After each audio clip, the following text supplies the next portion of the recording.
People always ask how I balance my family life with 400 shows a year. I'm just doing what I love with the people I love. It's my magic life.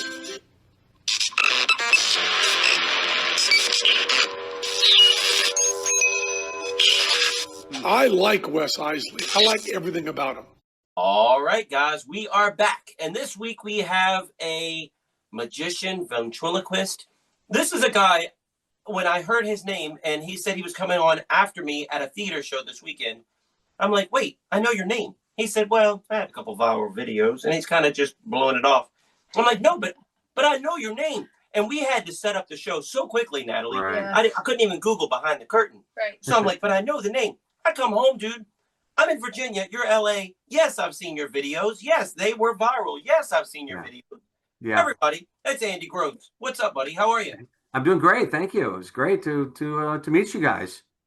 So we've become fast friends with Andy. I mean, 10 minutes before the podcast, hanging out with him that day.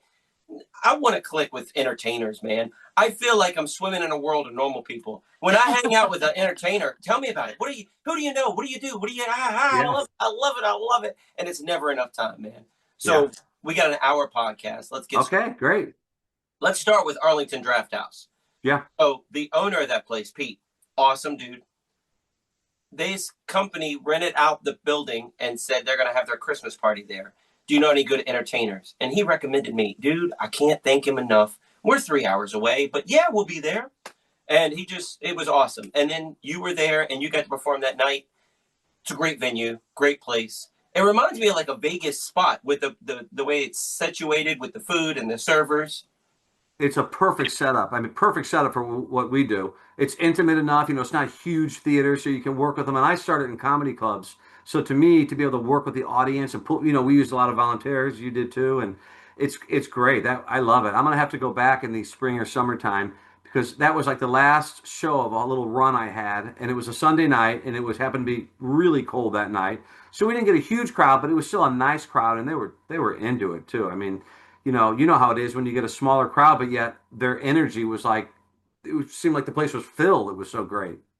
Well, I got a couple tips for you after the podcast. Ask you about Arlington. I'm going to tell you a couple tips that helps us out tremendously there. Oh. So and you can use it in any venue, but it was just awesome. The old owner hooked me up and I'm like, yeah, we use it every time we do theaters now. So really? Yeah. I want to hear it. You might know it already, but it was a little tip. It was all right. Awesome. But so what came first? Magic? Ventriloquism. The ventriloquism for me came first. I remember it like yesterday. I saw the movie Magic with Anthony Hopkins. Do you remember that movie? How old were you? That was a horror I was maybe 9. I think I was 9 years old. It was like, yeah. And it was Anthony Hopkins' first American film, and Margaret was in there. And if you haven't seen this movie, it's on Netflix. It's everywhere. It's called Magic. You've got to check it out because it holds up today. It's one of my favorite movies still today. And Anthony Hopkins was as good as he ever was in that film. It was awesome. And when I saw that dummy coming to life on the screen killing people, because it was a horror movie. Oh, as a matter of fact, they're remaking it right now. That was made in the 77 or 78, and they're remaking it right now. Sam Raimi, who does all the horror films, he's remaking Magic right now. So there's going to be a new updated version of that coming out real soon. But that movie, I'll never forget. I saw that thing, and when I saw that dummy come to life and start stabbing and killing people, I go, I gotta learn this. Maybe I could use this. One of these guys can make sure they got no knives. So when I was 5 years old, Terror Train came out, but I did not remember the magic in it. Which came out? Wait, what came out? Terror Train with David Copperfield. Oh yeah, David Copperfield. Yeah. So I don't remember the magic in that movie. I was 5. That blew past me. That was like talking and a love story, and he's producing a rose for her. Yeah. I don't remember the magic. But my aunt had a train, and every time the train went by, I was freaked out that somebody was going to jump off that train and start stabbing people. So wasn't that Jamie Lee Curtis in there too? Jamie Lee Curtis and David Copperfield. It was great. I own it now and watched it 30 years later, and I'm like, there's so much magic in that movie. I can't believe that wasn't what hooked me though. Yeah. A lot of people don't even remember that when you talk about it. People don't remember. I had a good friend that was kind of into some magic, and he's like, no, Copperfield never did a movie. I said, yes, he did. He was in that movie. Yeah, it was. So what about the Twilight Zone episodes? Isn't there one where they come There back? was a couple of those. Cliff Robertson was one where the dummy came to life and killed people. They always portray these ventriloquists to be nuts and psycho and everything, which is, You're how talking they, to your, uh, you're talking to yourself. that's it's exactly right. I mean, I don't take it that serious, but I was on a cruise ship one time doing a show, and this is a true story. I'm not going to mention the guy's name, but he was another ventriloquist, and he goes, "Hey, let's have some lunch in an hour." And I said, "Sure." So like an hour and a half went by, and he never called, he never came. So I went down to his cabin, and I'm like, knock. I start to knock on the door, but I hear like some screaming going on inside the room, like screaming, like two people screaming, and I was like, so I just knock on the door, and he's like, yeah, and I hear a little more screaming, and then he opens the door. He's like, "Yeah." I go, "Hey, we're gonna have lunch." "Oh yeah, yeah, yeah. It's just rehearsing. I'll be out in a minute." So okay, never questioned it, but I mean, he was in there. Nobody else was in there with him, just him and the dummy. And I was like, that was it. So I'd imagine, I don't know what was going on in there. I mean, it didn't sound like a rehearsal to me. It sounded like someone was being murdered in there. I don't know. Oh my. His was Yeah, coming to. Oh dear. that's Oh, a wow. true story. That really happened. Wow. Wow. That's Yeah. hilarious. All right. So A have little you scary. have you ever invented your own puppets? Do you call them puppets? What do you call them? Yeah, I don't. well, I don't take it serious. A lot of people call him when they get mad when you call him a dummy, but I call him a dummy. Or go, The political correct term is a mannequin American. come on now. Wow. Brum-bum. Okay. Oh, Okay. okay. I was like, I've heard that Yeah, before. no, you never Okay. know today. But do you call Yeah, them a doll, a puppet? You call them. I call it a dummy or a puppet. Okay. Well, my whole goal was I wanted to learn how to throw my voice, like make it sound like it was coming from far away. I mean, it's cool working with the puppets, but I wanted to do like, see if I can do it here.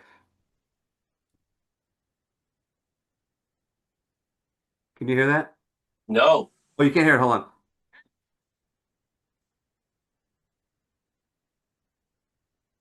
You're hearing that? Oh, it's not even picking it up. That's how good I am. I'm throwing it so far you can't even hear it. No, should be hearing it. You don't hear that? No. No. We just see your hand open. That's it. Oh, you don't hear this. Listen. Nothing? Nothing. Wow, that's strange. Okay. So weird. Should Yeah. hear it. Maybe the mic's not picking it up good. Okay. But that was Wow. my whole goal. I wanted to make it sound like the voice was coming from far away. And I got pretty good at throwing my voice, and I used to do it in school and get in trouble. And I mean, it really works. You can really fool people. That's Wow. Very awesome. Wow. cool. Yeah. Wow.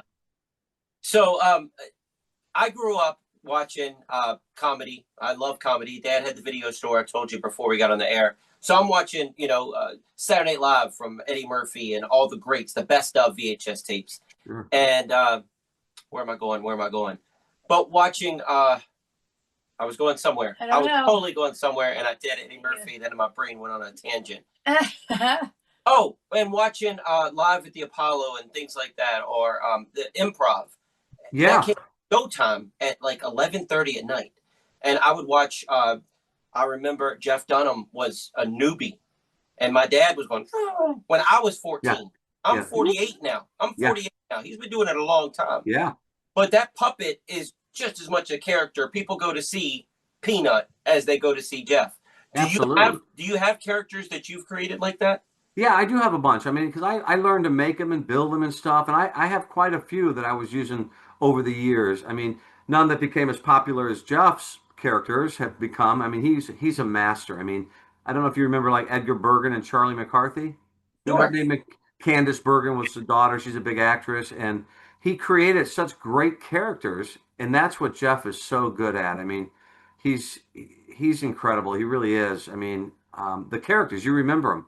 You just remember Yeah. the Yeah. characters, and you get lost in it. I mean, even me when I'm watching a ventriloquist, if they're good, you totally believe that the puppet is alive. He gets his own personality, and you fall for it. I do. Well, I still do.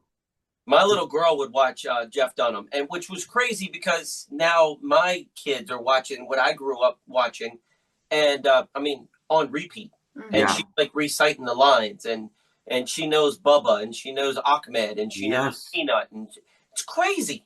He So he was great. I mean, he worked hard. He was, just at a normal level, like kind of all of us were doing theaters, corporate shows. He was doing all that stuff, but he bit the bullet and did his own little special. I remember years ago, I was at the special when they taped it, and they shopped it around, and they kept telling him no. They kept saying, no, no, we don't want puppets. It's silly. It's no good. It's not this. So basically, what he begged them, Comedy Central, basically, him and his management just said, listen, you put this on. He said, I spent a ton of money on this. I'm either going to have the most expensive demo tape in the world or it's going to do something for me. And they gave him a shot. They said, well, okay, we'll put it on at a bad time slot, basically. And he had such a following, he had worked so hard over the years, and a great mailing list, and he was a great marketer, that when it came out, he told everyone, make sure you tune into this, watch it. And it got really good ratings. And Comedy Central thought, maybe this was a fluke. You know what? We're going to repeat it. We'll play it again at a little bit of a better time slot. And it just took off. It was like their number one comedy show. And they said, hey, do another one for us. And he did. And he had Ahmed. And once that Ahmed came out with I Kill You, that just took him internationally. And now he's playing arenas. So he went from like where we were, all are, working hard to just, playing arenas, sold out arenas. So it's pretty incredible that a ventriloquist could do that. Wow. It's, That's who would awesome. you ask him, and he was like, no, I never thought in a million years that this could happen to a ventriloquist. But the fact that he's doing this is amazing. Yeah. Great. We took tickets for my little girl. I'm like, no, Right. we can't. No, for nosebleeds, Ooh. it was like 120. I'm like, I know. no. But it's so good. It's so good what he did because, for us, I don't know how it was for you, but years ago when I would try to book shows, you'd always hear bookers say, magic and ventriloquism, it doesn't sell, it doesn't work anymore. And now it's so good that we can kind of throw it back at them. When you talk about 3 or 4 ventriloquists have won America's Got Talent, 3 or 4 magicians have won or been the runner up. I mean, that's all that seems to win. People like this variety, magic, ventriloquism. And now you can kind of say, oh, really? Well, what about Terry Fader, who won America's Got Talent? What about Darcy Lynn, the young ventriloquist that won America's Got Talent?. And Jeff Dunham is huge. So I think it's helped us. Yeah, 100%.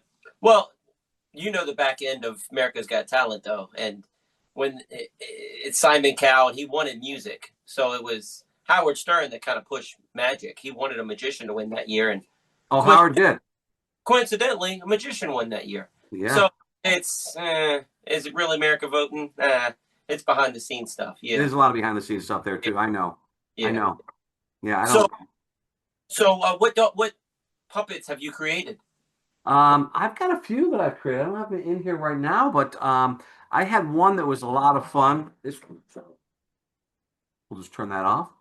That wasn't me. I had one that I did. This was pretty fun. This was already years ago. I had a puppet made of Mike Tyson. And this is when he was still winning. He was like the champion. It was cool because he'd come out and he'd do the whole Mike Tyson voice and everything. And then he had another little puppet that would sit on his lap that was Don King. And I converted a little, you were talking about Willie Tyler and Lester. Lester, there was a little toy version of Lester, and I put this big wig on him, that stuck straight up and made it gray, and that was Don King. So now Mike Tyson and Don King would carry on this whole conversation, and it was kind of fun. Wow. That was fun. That on YouTube or anything? I think that might be on YouTube actually, because it was a fun bit. Because he put Don King on his lap, and he'd say, "Who's pulling the strings now, Don?" I love it. It was a fun bit, and then there's so much material you could have on Mike Tyson. And then he bit the ear. There was just endless material I could come up with. Wow. Yeah. So that's a great idea. I love it. It was fun. Tyson was fun. He had the tattoo and everything. It was really a great puppet she made. Yeah. So, when did magic come into play for you? Well, let's see. I started the ventriloquism, and then about 2 or 3 years after I got into the ventriloquism, another friend did some magic. He showed me a couple card tricks, and then that just I got hooked on the magic. But it was interesting because we were talking, and I don't have a lot of magic friends, and I wasn't real tight in the magic community because my background, we were talking a little bit, was sports. I played that racquetball. And so that seemed like that's where my career was going. And everybody kind of pushed me towards the sports, and it was working for me. So even though I love this, I would have loved to have gone to like the ventriloquist conventions or the magic conferences. I never did. So I wasn't in real tight with those guys. So wish I would have, but I didn't because of sports. But I got hooked on it. And this one friend of mine who still does a lot of magic today was kind of, he kind of influenced me to get into the magic a little bit too. Nice. Well, you told me your dad took you to see Doug Henning when you were little too. Yeah, I've been redoing my whole room, and this is down not just for our interview, but this was sitting on my desk when we were doing this call. This was Merlin, Doug Henning's Broadway play. Yeah, So maybe I was, I don't know, again, 10 or 11, maybe 12 when I went and saw that in Broadway. It was kind of cool. And I was telling you, Christian Slater played the young kid in there. It was pretty cool. Wow. Yeah, Christian Slater, his name, I mean, it's framed up in here, but his name's actually in there where it talks about, young Merlin maybe he played. He might have been the young magician in there. And I thought that was so cool. I didn't know who Christian Slater was. I was like, I want to play that part. I want Heck to do yeah, that. that's awesome. Can you Yeah. That is imagine? so. Yeah. Yep. So show the camera the racquetball magazine you have there, Oh yeah. Okay, just put that down. This is really cool. please. So this, was racquetball was like pickleball is today. It was the fastest growing sport in the country. And out of St. Louis, where I grew up, that's where most of the original top pros came out of St. Louis for whatever reason. But every celebrity you could imagine was on the cover of National Racquetball during that 70s and 80s, including myself. Wow. I had my own cover. But I mean, this is pretty cool. This was the one that I had when I was a kid that came, we came to the house. And I just picked up another one. They're kind of hard to find now. But that one friend of mine back in St. Louis is in the Magic. I'm gonna send him that one. Well, And for the he listeners, loves Copperfield. Oh, loves him. David Copperfield's floating a racquetball Yeah, racket, yeah, he's floating a right? racquetball racket inside here. Hold on. Let me Yeah. see here. Yeah, he's doing a few more things. Let's see what he's doing here. Yeah, he's floating the ball. Look how young he was. I mean, he'll float the ball like Wow. Yeah. floating the microphone or something. It's kind of a cool thing. Yeah, pretty rare. I mean, I don't even know if he knows it's out. I'm not sure. Not even sure he has it. It's Wow. kind of an obscure one, right? That is awesome. That is Yeah, awesome. it's kind of cool to have. And you were on the cover at one point too. Yeah, yeah. In 1980, Oh. 84, 85, I would think we were on the cover. Both my brother and I played. We both played professionally, and that was, I mean, it was a great, it's still a great sport, but unfortunately, it grew so fast, and I mean, everybody was playing, and they were building courts like they're building pickleball courts right now everywhere. And then they found out that it didn't translate well to television. So because we hit the ball 140, 150 miles an hour, so it's so fast, it's almost like a hockey puck. You can't follow it. So on television, it just didn't play well. And the Mm. big sponsors, once they found that out, we're playing for thousands of people watching on these big glass courts. It's like a big fishbowl. And that was great, but they found out, boy, we can't really play this in front of millions and millions of people like tennis. So they started pulling out. So when I was like 25, 26, even though I had made great money and had the greatest life ever from 16, 15 actually, to about 25 or 26, the sport died. Just, I mean, I'm telling you, it just went from making awesome money, traveling the world, to just nothing. And I thought, holy crap, I didn't go to college because of sports. I was, doing too well, and I had moved to California for it. And I go, now what am I going to do? And I go, wait a minute, I got this ventriloquism and some magic. So I just went to some open mic nights in California and did a couple of magics, did a little ventriloquism. And they all said, "Oh, it's a good trick, but we're a comedy club. It has to be funny. So make it funnier and come back." So I had Mm. to add the humor to it. And then they kept saying, "Hey, come back next week and open again. Hey, can you come back the following week and feature for us?" And before long, I was just, I never looked back, and that was it. Thank God, it That's worked. Wow. awesome. Yeah, That's great. All I right. don't. I've never had a real job. That's good. That's good. You know? So I'm terrified of a real job. So tell me about a competition of racquetball, because I've only seen them in the resorts we work and some of the other places. But to us, there are windows, but nobody can see that. That's just to let ambient light in. How was it set up? You said thousands of people. How the bleachers on the outside of that? Yeah, yeah. So what they would do is, after a while, they used to have these courts that were like in the middle of almost a basketball floor, and it was a portable glass court. So they put these glass walls up, and it was the entire glass thing. Even the front wall was glass, and you Oh, could wow. put bleachers all the way around, and they would do a two-way glass. So we couldn't really see out great. You could kind of see out, but not great. But the audience could see in, so that helped. And sometimes they didn't have two-way glass, and that's tricky to play on because that ball coming off that glass and people are moving. It's like you lose it. When the ball's going 140 miles an hour, it's hard to see. But Yeah. that You was get that great. blur. somebody wearing a blue shirt in the background, and it messes you all That's up. it. That's right. It was hard, especially when the front wall was glass, because that ball would come off the front wall and you'd lose it. It was hard. But Mm. it those were great years. I'm telling you. I mean, there were so many companies getting into racquetball, and we were just, it's like I said, I was 15, 16, 17, just doing really well and endorsing products and traveling the world basically doing this stuff. So, and That's awesome. wish I would I have got a little more time out of it, but it was good to I me. I told you before we started about Splash and me Yeah. growing up in 80s movies with John Candy and everything. He took that ball to his face during that scene because he'd been up drinking the night before. I showed you that Yeah. clip. Yep. Yes. Was there injuries? Did people really take them off the head sometimes? Yeah. 140 Yeah. miles an hour, I imagine. One of the drawbacks was racquetball was so fun to play, and you didn't, even for beginners, you can pick it up really quick. Somebody can get out there, you get a couple rackets, a couple people start playing, you can have a good rally and a great workout. I think better than tennis because, tennis, you got to be pretty good to keep a rally going. But in racquetball, you can even a beginner can keep hitting it back and forth and you get a good workout.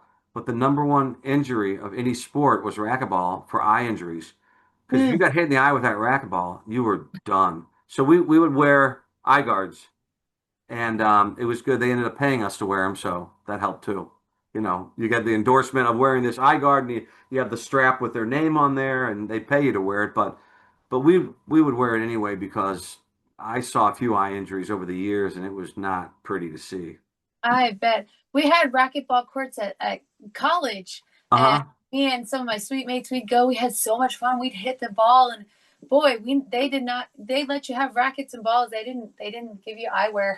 Well, they knew you weren't hitting 140 either. No, we weren't hitting 140, but we hit it pretty hard a few times. And Yeah, you could. I'm telling you, that ball, I mean, it was like the right size. So I've saw a few people get hit hard, and I mean, it yeah. was not good. But I also saw on the pro level, you were so controlled and people got so good. It was pretty rare to hit someone unless you wanted to, Oh, and you didn't really usually want to hit someone because they hit just as hard as you did, and they would hit you right back. And you get hit behind the knee with that rubber ball, you'd leave I mean, it would sometimes draw a little blood, and you'd have a bruise on the back of your leg that was just like, felt like you got hit by a cannon when a guy hit the ball that hard. It uh, was not fun. But I saw a guy get hit in the eye, and he had eye guards on, and eye guards just flew up, and he walked over, picked him up, put him right back on. Had he not had him on, he would have lost that eye, or he would have oh, had some serious injury to that eye for sure. yeah. So, So how about your brother? What is he up to now? who's that? Your brother, what is he up to now? Oh, David, my brother he ended up getting into finance, so he kind of went into a little more normal and maybe smarter, perhaps, career. Maybe he Okay. made the right decision. No, we got into finance stuff and stocks and things like that, and insurance, and did quite well with that. So he's happy. He likes the magic. I mean, he follows me what I do, and he was kind of into it for a while too, but never really performing much. Where is he living? He's Is in he still California here too. Lives Okay. about 5 miles from me. Yeah, Okay, Oh, cool. sweet. Cool. yeah, yeah. We're All real right. close. So when you're saying you work in comedy clubs, are you doing the Hermosa Beach Magic and Comedy Club? Yeah, sure. Yeah. Okay. Okay. Yeah, early on, I used to do it all the time, Yeah. and that was fun because every Sunday night, a lot of people don't know this, Jay Leno would perform there every Sunday night during his whole Tonight Show. He still goes there quite a bit. So you could go there, and the locals would know he'd be there every Sunday night, and it wasn't even always sold out. Here's Jay Leno, and he would do an interesting thing. He'd do a set, and a lot of people don't know that he was a great comedian, great stand-up comedian. And at the end of his set, he'd have these little 3x5 cards, and he'd be like, "All right, we're going to try a little bit of stuff we're going to do on Tonight Show this week." And he'd read a joke real quick. If it got a laugh, he'd put it in this pile. If it didn't, he'd throw it. Got a laugh, put it in this pile, or throw it away. So he'd pretty smart. He'd work on his material for that week's, show. Try out a Wow. bunch of jokes. Yeah, the last 15 minutes of his act was just trying little jokes for the show that week. So smart. Oh, Wow. that's great. Well, Yeah. I've heard about Jay Leno. I love comedy, so if I'm going on a tangent, sorry. But he's done the same act for like 20 years. Like he doesn't want to do a special. He just wants to do his act. Who's that, Jay? Yeah. I don't know if he changes up his stuff or not. He probably does, doesn't he? I don't know. I haven't seen his perform in probably that long, 15 years, I bet you it's been. Okay. Okay. But I know in his heyday, other comedians, because like I said, I started in the comedy clubs, and I was around. I saw some great comedians, because I was out in LA, and that was in the 88, 89. I used to see Sandler come in. I used to see like, Lena would be there. All these great comedians would be hanging around the Comedy Store. And I was kind of friends with a couple guys. Again, getting back to the sports, it helped me a lot because there was one comedian named John Mulrooney, not John Mulaney, but John Mulrooney, who took over for what's her name? Oh my gosh, I can't think of her name now too. She had a big talk show for a long time after Johnny Carson. She was on Johnny Carson all the time. Joan Rivers. Joan Joan Rivers. Rivers, yeah. Joan Rivers had her own talk show, and then John Mulrooney took that over for a while. So he was a big comedian and friends with all the comedians, but he played racquetball. So he said, "Hey, you help me with my." He was an amateur player. He goes, "You help me with my backhand, and I'll get you, some free time to come in and meet these guys." And so it was a good little thing. He would take me to his shows. I'd open for him. I met like Andrew Dice Clay and all these people. It was really cool. Wow. Yeah. I love it. Yep. All right. So tomorrow, from what you told me, I don't know if you're allowed to talk about it, but you're going to meet a big illusion builder tomorrow. Yeah, Johnny Gone again. So John Gone is, for those who don't know, I'm sure in the magic world where this is going to, they all know him. He's like the legendary illusion builder. Built all the stuff. Used to build stuff for Doug Henning, for everyone. Mark Wilson. I guess Copperfield a lot too. He built a lot of stuff, and I'm sure Penn and Teller, everybody, I think. And just a great guy. He's a big collector of magic and automata. And so I have a lot of ventriloquist dummies I collect. And there's one ventriloquist dummy that was made by these two brothers named the McElroy brothers. And they only made about 16 of these dummies that are like so rare. I mean, it's a Stradivarius of all ventriloquist dummies. And everything moves. I mean, when you look in the back of the head, it looks like a clock. I mean, the tongue sticks out, the eyes cross, the eyebrows move, the hair stands up, the ears wiggle, everything. And as a matter of fact, Copperfield has, I want to say 4 or 5 of them. Jeff Dunham has probably 4 or 5 of them. And then there's some in the museum. There's a ventriloquist museum back in Kentucky. They've got some, and I have one that I managed to get many, many, many years ago. And so there's a kid that's doing a documentary about these two brothers. And so he's interviewing Jeff Dunham today. He just called me and said, I'm finishing up with Jeff, and tomorrow we're doing yours. So tomorrow we'll be with Johnny because Johnny has one. Johnny has one of these dummies, and I've got one. So, Wow. yeah, it's pretty cool. Wow. His collection, you wouldn't believe it. You walk into his place. Incredible. Incredible. So with Johnny Gone and everything, so you're going there tomorrow just to film a documentary? Yeah. And I mean, Johnny, he's to me, he's been great to me. He's the sweetest guy ever.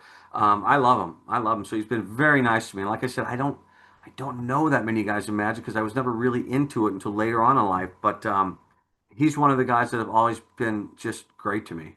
He really has. Anytime I want to come by, he's like, "Yeah, come on by," and we'll just talk shop with you and just do whatever. He's helped me fix a few things that weren't even his, just whatever it is. And he is a master at this stuff. Just blown away by his collection. When you walk in there, it's like, whoa. Well, Yeah. when it's like clockwork in the back, is there a sweet spot? Like I like a 7-button puppet, a dummy. I want a 3-button dummy. What is your sweet spot that you want? You had all. That's a good question.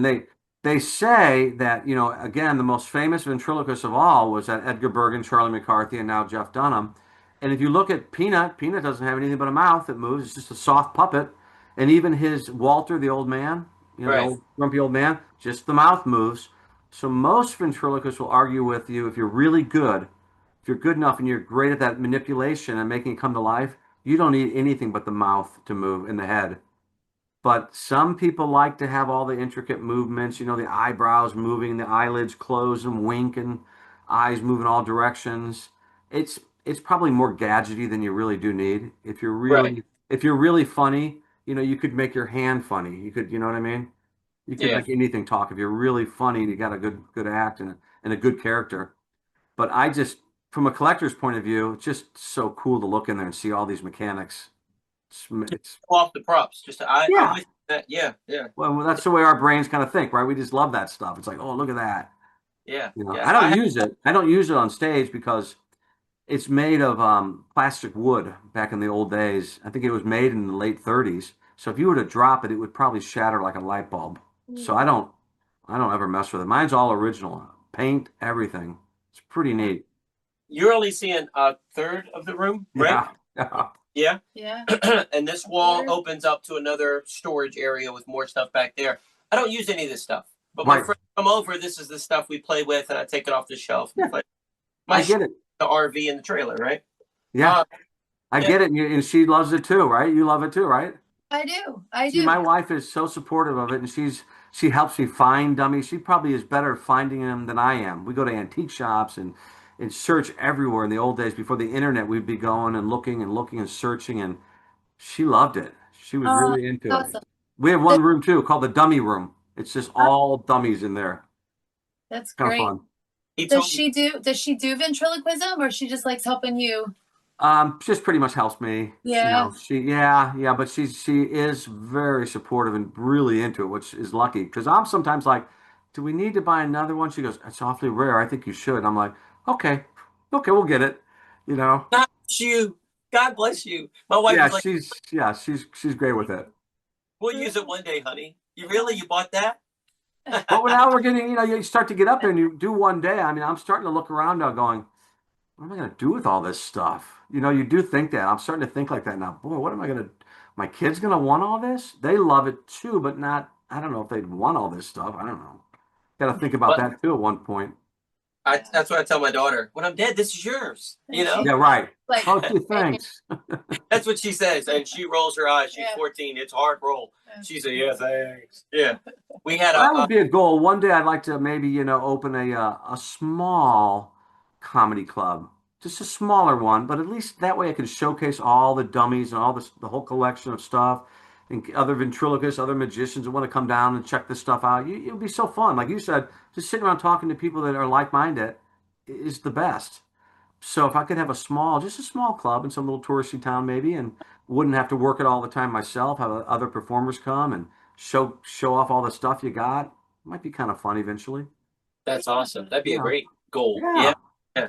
He told me Sunday he has over 200. whoa, Yeah, easy, well over 200. Yeah. wow. Yeah. That's awesome. so And a you lot can't, of all the old toy stuff too, like, again, going back to Charlie McCarthy, because he was the most famous dummy. Um, he was like Disney of his day in the 30s. He had like over 100 licenses of this Charlie McCarthy toys and collectibles, and so I have like probably one or two of each of those toys from the old days. Oh wow. I have a work shed in the backyard, and Charlie McCarthy's hanging out there. Oh, he is? He's just hanging as you enter. And Yep. there was a Goosebumps episode where they came to life or something. Yeah. My daughter has Yeah. seen it, and Yeah. she will not go in my work shed. She is Yeah. terrified of that doll. She won't go by herself. No, Nope. they're creepy. When my So- kids were younger, especially my son, he would have his friends over, and I didn't realize until they got older, some of them wouldn't sleep over or stay over because they were kind of nervous with the dummies around. And Oh. it didn't help the fact that I was such a goofball that I would like, one of his friends was kind of goofy too, and I would like have the dummies right next to him while he's sleeping, and then poor kid would wake up and see this dummy just staring at him. I mean, that probably freaked him out too. So, Get in here. I played that off so hard. How did he get in here? He was in the other room. Yeah, that's Yeah. so. It's messing with my puppet. Yeah, why are you messing with my stuff? Leave that alone. but they So- like to show it off. It's kind of funny. A couple times I've caught my kids. They're a little older now, but you don't realize how much they like it and how much you influence them. Because a couple times I come home and they'd have their friends in the front dummy room, and they'd be pointing out this dummy was in this movie and this one was from that, and they knew the history of it. And I was like, wow, that's kind of cool. So they were into it more than I thought. It's rubbing off a little. Yeah, they were showing it off. I was like, all right. That's awesome. That is Yeah. a great dad moment right there. Yeah. Yeah, it really was. Do your kids like to do it at all? Do your kids practice? Have they ever had an interest? Not really. Not really. Our son he kind of was into it a little bit when he was younger, but he's not into it, at all anymore. He's got working over doing his own thing. And my daughter got into the entertainment. And she did really well, but she would mess around with a little ventriloquism when she was little because she was like a child star. She really was in a bunch of films when she was young. Oh wow. And yeah, you'd recognize her. If you look her up, you'd be like, oh, I know this girl. She dropped the gross, which is probably a good idea. She goes by Morgan Lilly, Lily. Yeah, you look at Morgan Lilly. She worked a lot as a kid. Oh cool. And she was on a couple talk shows, and she would do some ventriloquism on the talk show when she was like 8 or 9. It was kind of cute.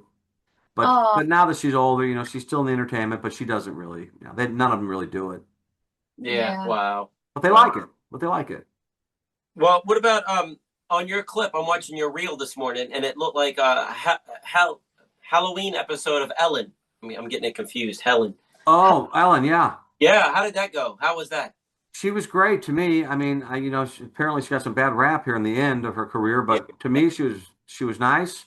I went in. Everybody there was really nice to me. She came out of her way at the end and came over and said thanks for coming in. We really enjoyed it, and she didn't have to do that, and she did, and that was it. I think she's a big supporter of magic. Apparently, she loves magic. Yeah. There was a lot of magicians on there, and I Yeah, enjoyed the show. Me too. I don't know behind the scenes. I don't know what Yeah. anybody behind. My friend told me, a 85-year-old magician friend of mine. He's like, you never know what happens behind closed doors. Right. I don't know what's happening at the neighbor's house right now. Right. exactly. You don't But I know. get when I see their face. But I like the show. I like the Ellen show. Did she I do? thought to me, she was great. I don't know. I mean, who knows what she was really like, but to me, she was nice. I Yeah. didn't have a lot of interaction with her, but, thanks for coming in. Nice to meet you. Really cool. Good luck and goodbye. See, I grew up Yeah. watching her on, the evening at the Improv and stuff on Showtime. I saw her career from the beginning, Oh, back she when I was funny. yeah, yeah. She's funny. What were Yeah. you saying? I was gonna say on the Halloween episodes when I used to watch, she'd do jump scares to certain people. Did you get jump scared at all? Did she do that to you or She didn't no? do it to me. She didn't No. do it to me at all. No, no. When they wanted to do it to her, the Oh, producers tried. They said, "We're going to try to do it to Ellen. We're going to do this and that," and it never did. It didn't work out. They said, "No, it's not going to work out. We're going to scratch that idea and do it like this instead." okay. But they were trying to. It was interesting, and that was what made me a little nervous. I was like, I don't know if I want to do that to Ellen, but okay, whatever. You guys are the producers, whatever. So Yeah. you were doing your prank videos back then. Yeah, just do the prank stuff. Yeah, Yeah. yeah. Yeah. Cool. Nice. All right. Yeah. So tell me how that came along, because 1 billion views from those videos. Crazy. I wish I had an answer of how that really happened, but I was just messing around, and we filmed it with an iPhone. And I tell everyone this: I said the internet is your best friend because it's not like the old days. You have to get on Johnny Carson, be on the Tonight Show to get famous. Like we were talking earlier about, the internet is incredible because anybody can get on there now. You don't have to wait to get the okay from a big producer or director or anything. You put stuff up and it can go viral, and it really can't happen because it happened to me. I had no idea it was gonna. I had no clue. Just one morning, my daughter was still the one that was an actress, filmed most of it for me, and she goes, it was like a few months went by, and there was like maybe a few hundred hits. That was it on YouTube. No big deal. And I was like, whatever, like normal. And then it was after a show, she called me. She goes, "Hey, Dad, did you see our video has like 7,000 views?" I was like, "Really?" She's like, "Yeah." And I go, "Shit, that would normally have taken 2 or 3 years to get that kind of views." And then I'm having dinner with the club owner afterwards. And then my phone at dinner is just going bing, bing, bing, bing, bing. All these notifications are coming in. I'm like, what is this? So I had YouTube notifications turned on because I would get like one a year, right? Nobody was ever doing. So all of a sudden, I'm getting these notifications of people leaving comments and likes. She calls me up literally maybe 20 minutes later. She goes, "The video has 125,000 views." And I go, "What?" So I had to turn my phone off. I turned it off because it wouldn't stop, and I didn't know what to do. And then that night it had 1 million views. And the next morning I got a call from Good Morning America. This is really a true story. It was so surreal. With me, I had no clue how or why this took off. I really don't. And they said, is this Andy Gross? I said, yeah. They said, "Do we have permission to play your video?" I'm like, and it was literally like 4:30 in the morning. I'm like, well, I thought it was a dream. I'm like, what? To do what? Yeah, yeah, yeah, sure, go ahead. And I hung up, right? So then, again, I'm not exaggerating, true story. My dad, who lived in St. Louis at the time, who was kind of big supporter of what I did, he calls me up and he leaves a message. And I have the message. He's since passed, but I've got the message. He goes, "Get up. You got to get up. Answer the phone. Where are you? I'm brushing my teeth." And it says, "Magician Andy Gross has a viral video." And I run out, and you're like on Good Morning America. He goes, I'm dying over here. Call me." And that's how it started. It Wow. was so weird. And And I called him. how long was it since you filmed it that it took off? Probably, let's see, I would say maybe 4 or 5 months. So I You had forgot about it. I literally, you put it up and I thought, oh, this is kind of fun. but I had no clue anything like that would happen. So what was the And then first? I could follow it up. Then I followed it up with a couple others that were kind of fun. So what was the first one? What was the one? That was the one where it looked like I was cut in half, and then I Okay. did the one I pull off the head. The head on the bus was the one that really took off too, because and I'll tell you what really here's what helps. That So girl falling back though is the best. yes, yeah. The one that was great was I did one in Compton, California, which is a rough area. That's where we went. And so I've got my guys filming. My brother was with me, and I go, I'm just gonna go on this bus, working with this girl. We'd rehearse it, and I'm gonna start yelling at her and rip her head off and run off. So I do this, and it worked perfect on take one, just perfect. I rip her head off. The reaction we got from this one guy was over the top. And then the bus driver, who looked like The Rock, and he actually got more out of this video than I did. I swear, the women loved him. All the comments were, "Who's the bus driver? Who's the bus driver?" Everybody. But he grabbed a big metal bat. He had a bat on the bus and came at me with a bat.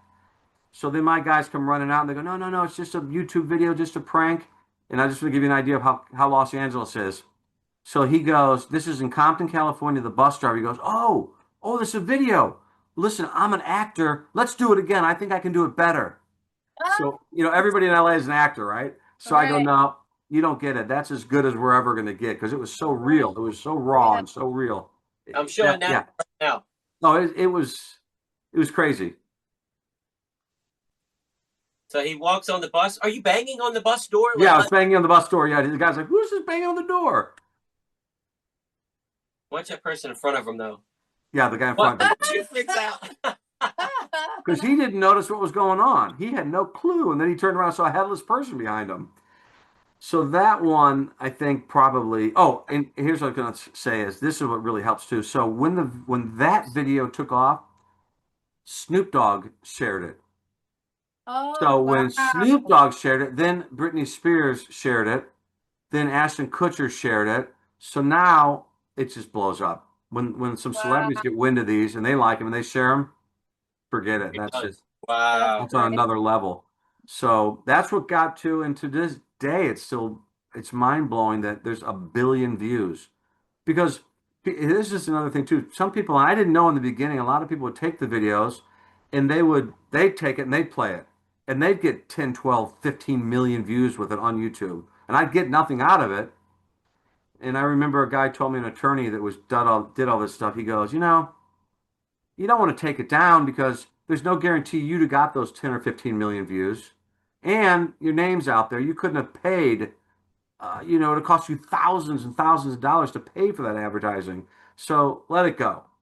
So we did. And I mean, so many views combined over a billion views, which is like wild, you know? That is Yeah. awesome. That's Yeah. awesome.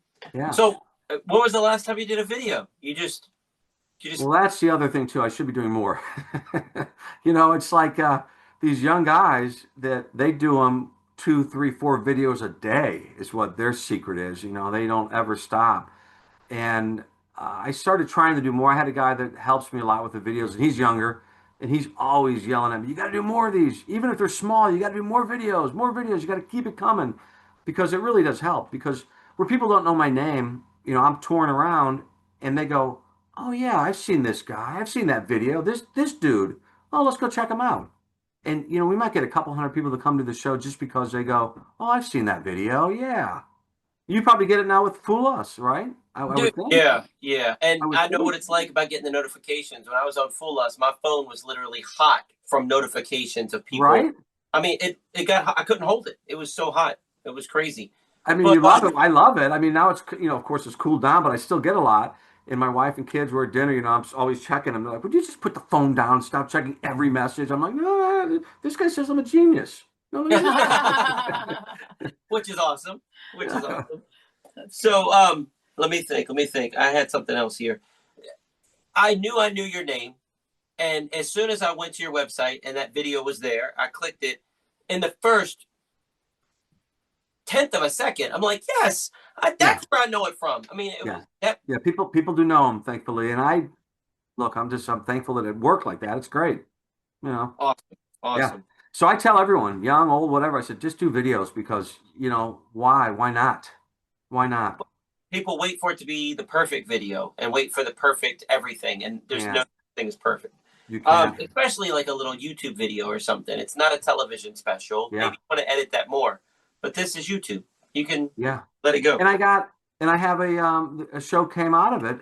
It's on Amazon Prime right now. I have a show now because of all these videos. They took it and they said, we want to compile all your jokes and pranks or some of your best stuff, put it together, and they did a show. And it's out there and it's doing great. It was one of the top comedies in England last month, which What's it again, called? who knew? It's just called Andy Gross, Are You Kidding Me?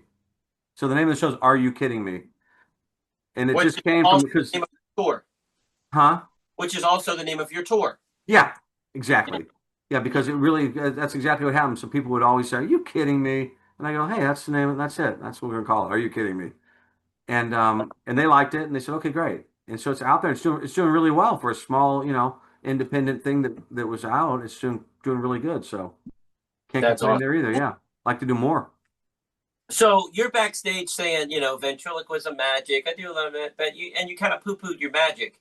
And then I see your website and you're doing an origami. You're not just doing little stuff, man. What's Well, yeah. So, was it 3 years ago? 3 years ago, I had this residency down in Panama City Beach, Florida, and it was really cool.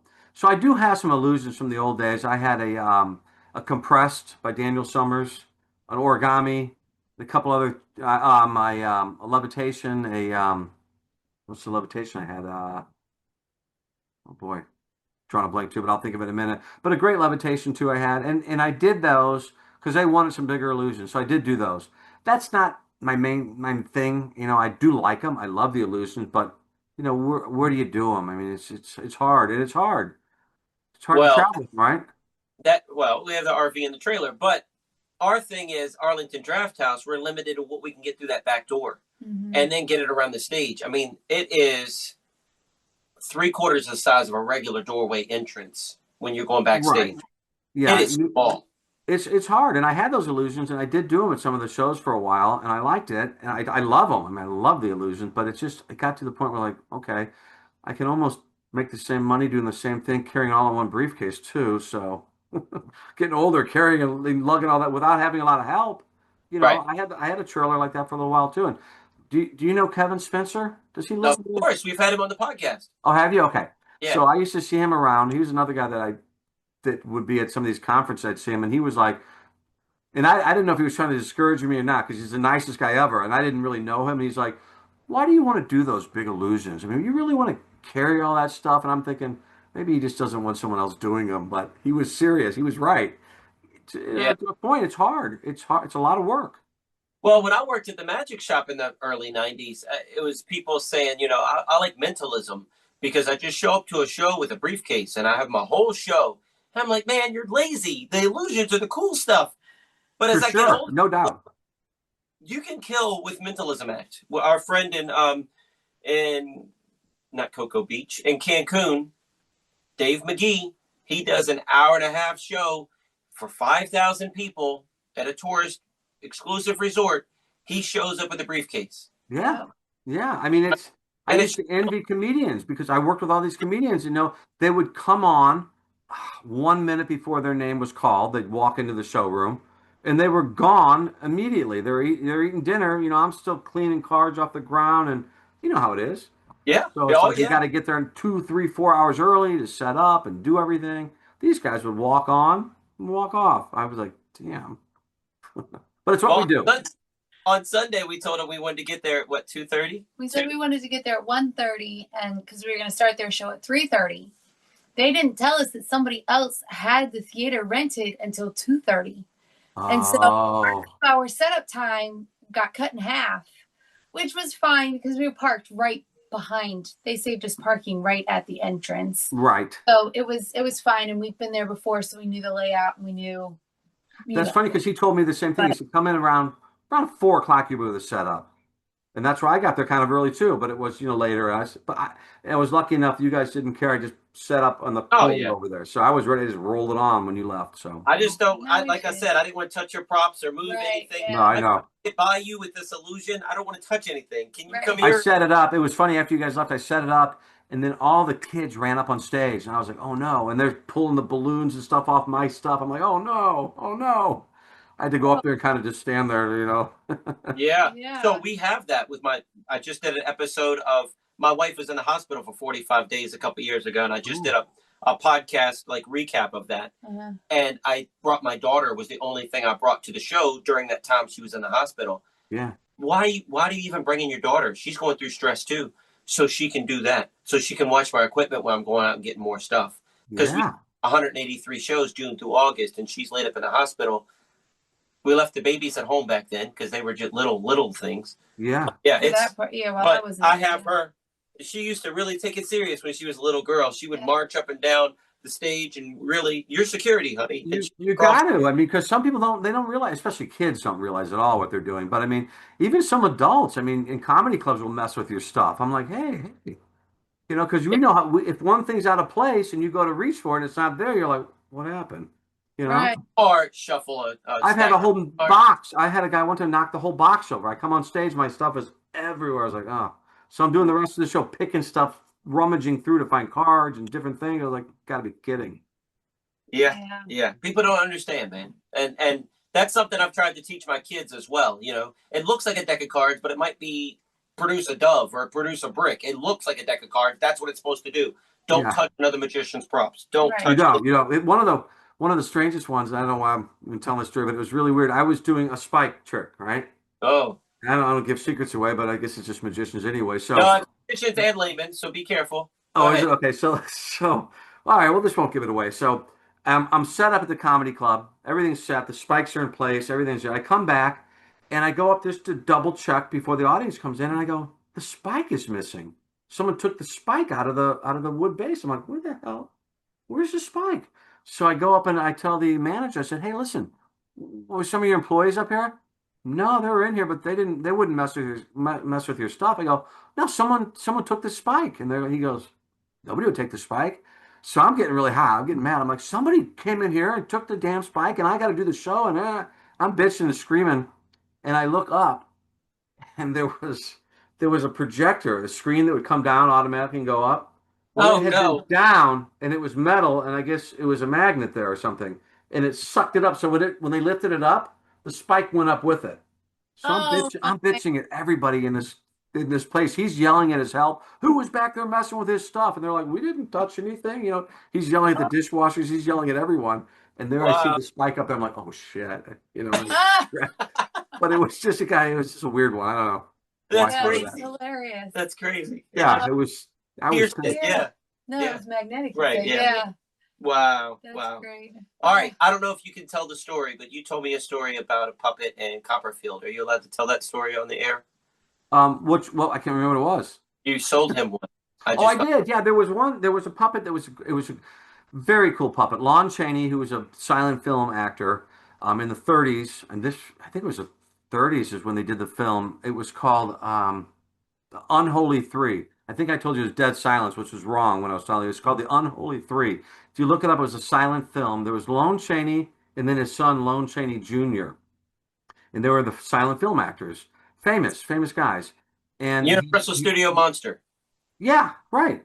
Yeah. Yeah, and he played a ventriloquist in this one show, and I had that original dummy came to me somehow, and you know Copperfield's a huge collector and loves that movie memorabilia and all that stuff, and he wanted to get this puppet, and I ended up selling it to him. So you know it was an amazing puppet. The only thing I didn't like is I like him if you can even see like this guy here. He's you know he's pretty beat up. This is from the 30s.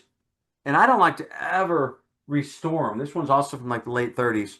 I like them in their original condition, even if they're beat up and scary looking, the paint's missing. I don't like to restore them.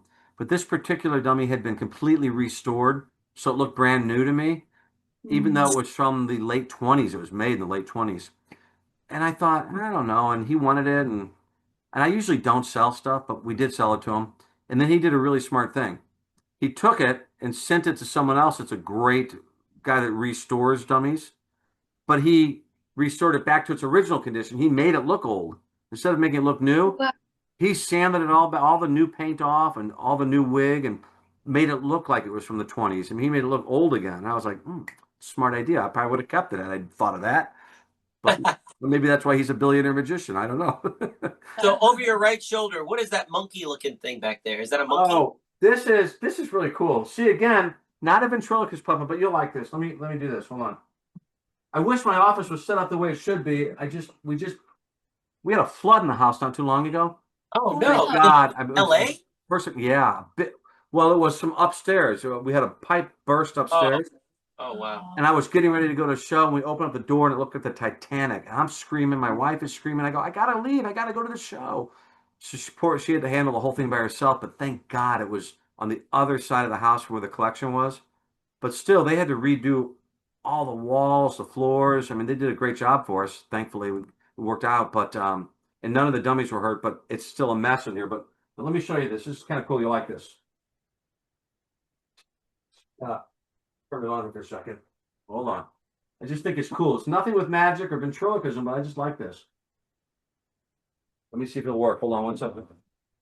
Oh, yeah. Wow. You know, Now, and he's radio controlled too, so you can move him around. that's what I was going to ask. Wow. Wow. So Kind of cool, right? That's very cool. it- I just is like. it I a- don't know. Is it a monkey or a caveman? What is it? It's like a chimpanzee. Okay. He's got a remote controlled chimpanzee that he can just Look at that. do everything. Wow. Yeah. All right, now can Just you a say big a kid. You sentence? know how we are. Can you say a sentence and make him move his mouth? Can you make Huh? him act? Is it that quick?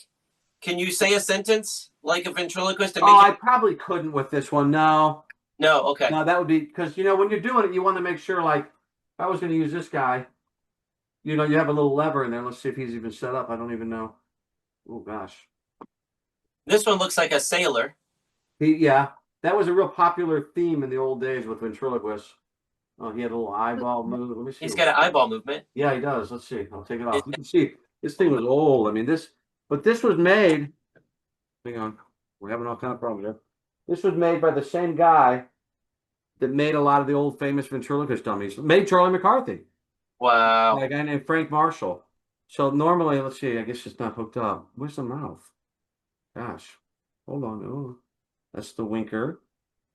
Is this the mouth? That goes there. I'm not sure where the mouth is on him now either. Maybe this one. No. So I don't know, but the mouth would normally be hello, hello, Right. hello, and you have the same lever down here for that, but it's not, so old. But I just Wow. like the looks of them. I just think they're so cool looking, Heck yeah, man. Yeah. Yeah, but made by the same guy that made Charlie McCarthy right there.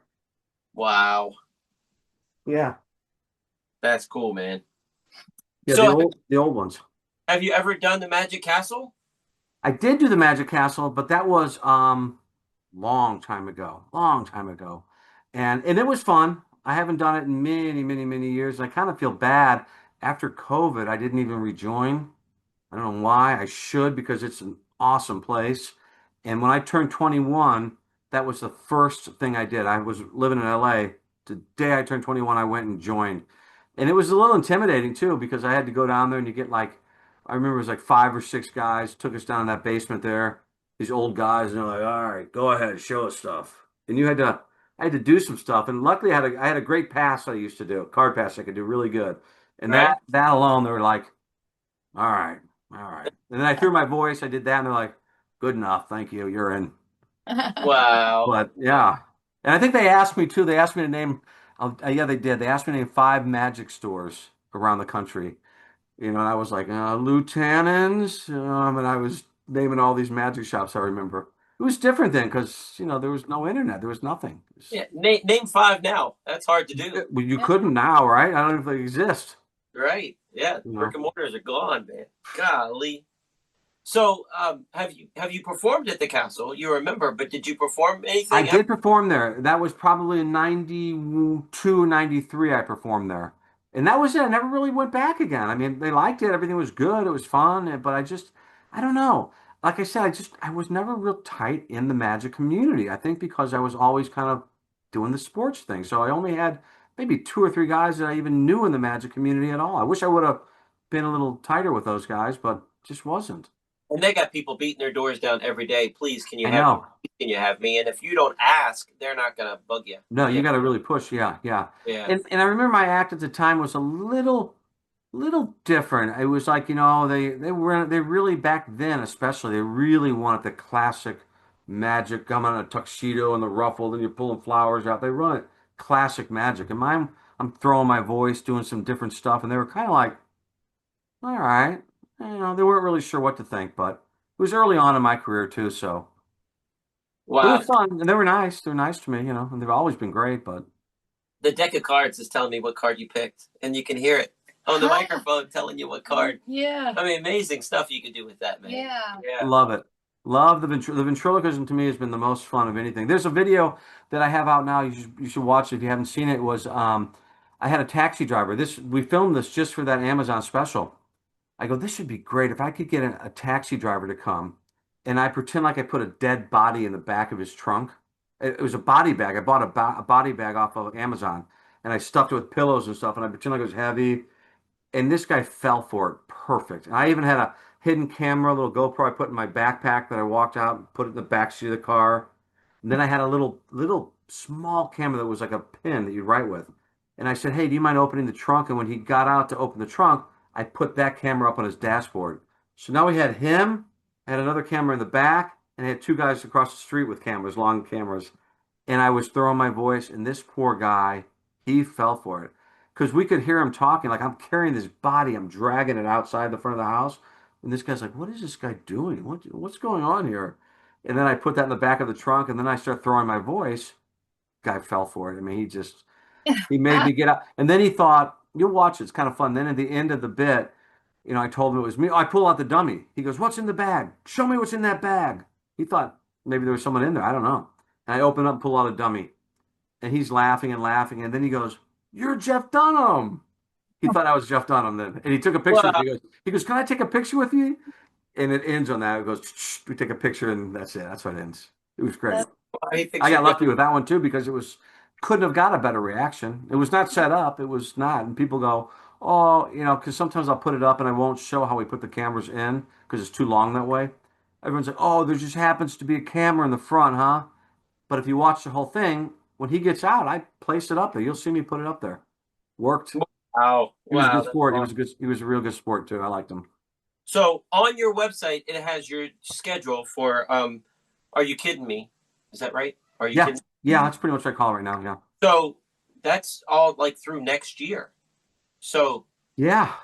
Thank God I'm working. I mean, I still got that's one young one at home, so I got to keep working. see, a lot of ours are private shows, so we don't have all that on the thing. Like Yeah, I don't put the private ones up there. And I'll tell you what I was doing a lot. I was doing a ton of corporate shows, and yeah, boy, did I love them. I don't know if you do a lot of corporate shows. yeah, Love the corporate shows, but then COVID came around, and for me, they never quite came back the way they were. But boy, did I love those because when the kids were younger, I'd get a corporate show, let's say in Michigan, and I'd take a red eye. They're already asleep. I take a red eye back, get there at 5 in the morning, sleep during the day, do the show that night. The next morning, I get an early flight, pick up 3 hours coming back west, and I'm home before they're even up, the kids. And they're like, "Were you even gone?" I was like, "Yeah." And I would do 4 or 5 of those a month, and I was just like, "This is the best." And then Yeah. they're not the same for me anymore. So now I'm back to doing theaters, which I love, But those yeah, corporates were really nice. yeah. That's crazy. Yeah. That's what a great career we have. I It's so I love it, and I love what you guys are doing too. I came home and told my wife, I go, "Yeah, they homeschool because we homeschooled our kids." okay, Oh, cool. The sweet. older one, because the actress one we had to because she was on set a lot, and I thought growing up in the Midwest when she first said we're gonna have to homeschool, I'm like, homeschool? What? Well, I don't know anything. I didn't go to school myself. What are we gonna teach her magic tricks? But Right. as we know, it doesn't quite work like that, and I think in a way it's probably was better for them. I think they got a better education, and I really do. My Yeah. younger one's in regular school right now, and she loves it because she's more social. But the older ones were homeschooled, and they loved it. Well, Yeah. and like we said in the show, I'm sure I said it in the show. It's not political. It's not religion. I don't know any other way. I want to see my family. I have friends that do cruise ships. They don't see their family for 6 or 9 months at a time. Yeah, I didn't want to do that. Right. Right. Yeah. That's why I like the corporate shows so much because when they were little, like I said, go do 4 of those a month. I was barely gone. Yeah.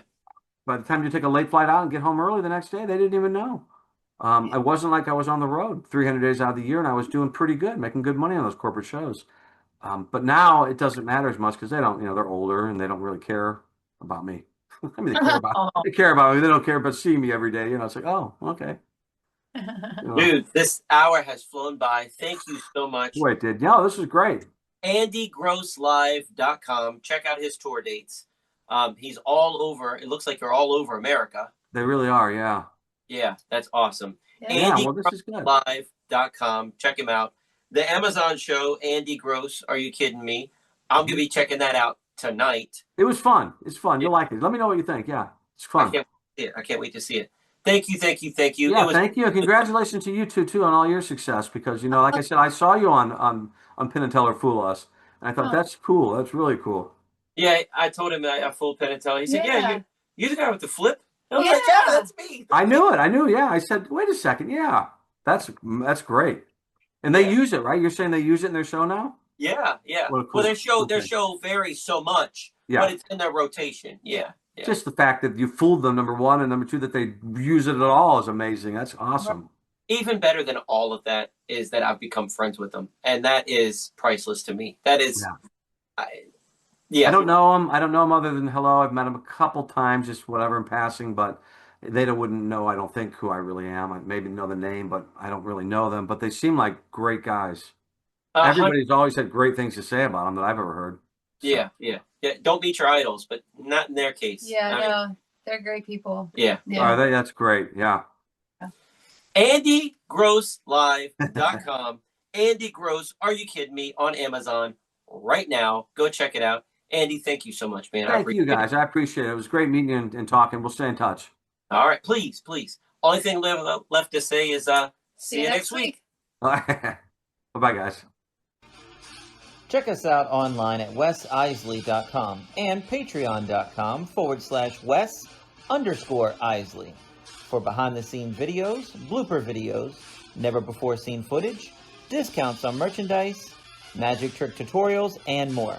That's Wes Iseli, spelled WESISELI.